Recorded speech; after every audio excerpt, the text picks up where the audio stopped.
market update. Welcome to the February market update with myself and Mr. Todd Murray. February's been a little bit of a, well, your words not mine, a yo-yo month. Yeah, up and down. Last month we're flying high, and this month I wouldn't say it's gone to the depths, down low of activity, but we were speaking with one of our brokers last week who addressed the team regarding what he feels is happening out there in the market is that over the last couple of years, everyone's become an OCR watcher. The announcements are obviously waited for patiently and then digested.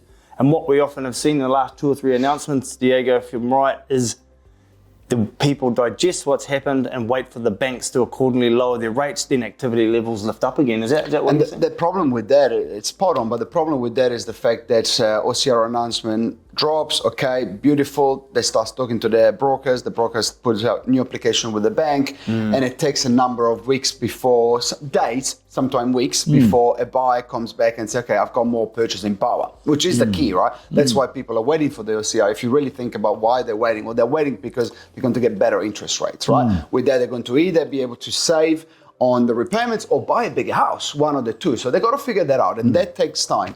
But that doesn't change the fact that probably in terms of the last maybe 5 years, one of the quietest February, maybe not 2021, but it's definitely been one of the quietest February in the last 3 years, which is a bit surprising, right? Because we're always optimistic, the market is changing and it's always moving up or down.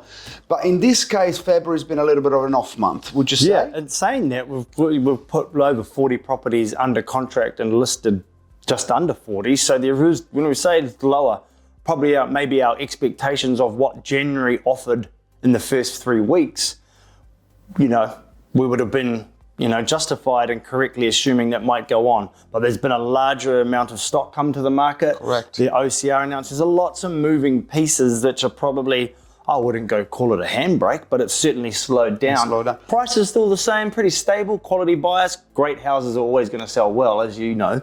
But is that what would you agree? Yeah, I mean, look, what do you think is going to happen in terms of stock? Because there are a lot of properties coming on the market and they're not selling as fast as they did in January. I know January is only last month, but slightly 2 different markets, right? So what do you think is going to come in today, end of February into March? Interesting question, and obviously, guys, if you kind of have a moment to think about that topic, is obviously the amount of inventory or homes on the market clearly has a real pivotal role in how we handle the campaigns due to, checking how much competition is in competition with your home on the market. All these factors come into it. I think as we do start to see the end of summer, traditionally that's a selling market in that season.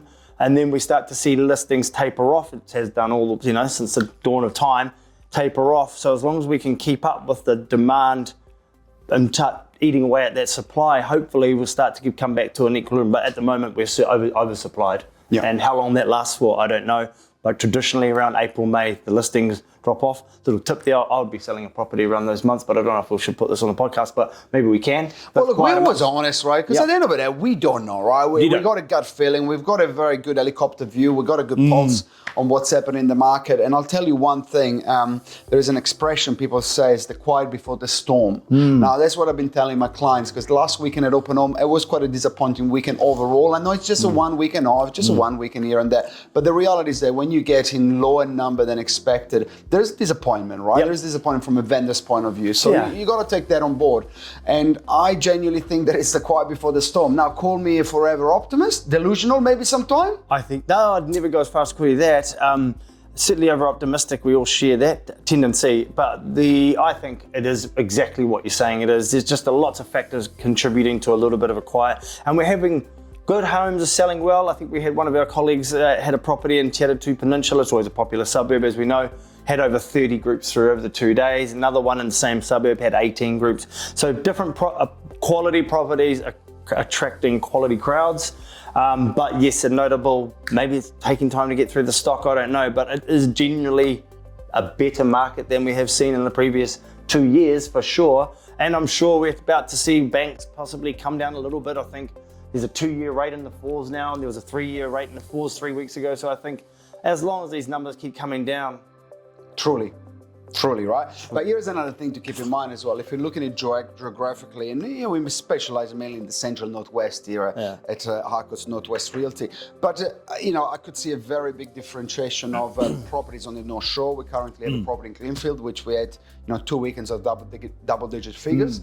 And then other places maybe a little bit more west, and nothing against west because that's where we live and breathe. Yes. A little bit quieter. But I think as well, if you're looking at it from a point of view of the North Shore is always ahead of West Auckland about 3 to 6 months. When the shore is busy, the West Auckland are going to follow, and that's because there is abundance of buyers that miss out on the shore and they're looking a little bit wider, right? Yeah. And I think seeing the North Shore busier than other places, other suburbs in Auckland, I think that's as well as another sign that things will become busier in other locations as well. So overall, all the ingredients for the recipe are there, right? The ingredients for a busy market, which of course we're a real estate agent, we want a busy market, but it's the economy thrives. And here's what agents always got a bad reputation because it's always about, but if you think about it, in New Zealand, it's not just the property market, but it's people that rely on the property market, all the builders, all of the contractors, if the side of the economy booms and the property markets goes up and there is more activity, there is so many people that benefits out of that. And I think people forget about it. I think they do too. And I think that's a scintillating analysis of what's going on out there. But just to digress a little bit, I just want to take the opportunity, not only as a colleague of yours, but as a friend, to congratulate you on another 5th year of Rate My Agent, which is a third-party rating system of the most recommended agent in not only Auckland and the North Island. So thank you. Well done, Diego, on that. I appreciate it. Not an easy feat. If you understand, you'll understand. But well done. We'll see what happens in March, because I think it's going to be a little bit more exciting than February. Thanks, guys.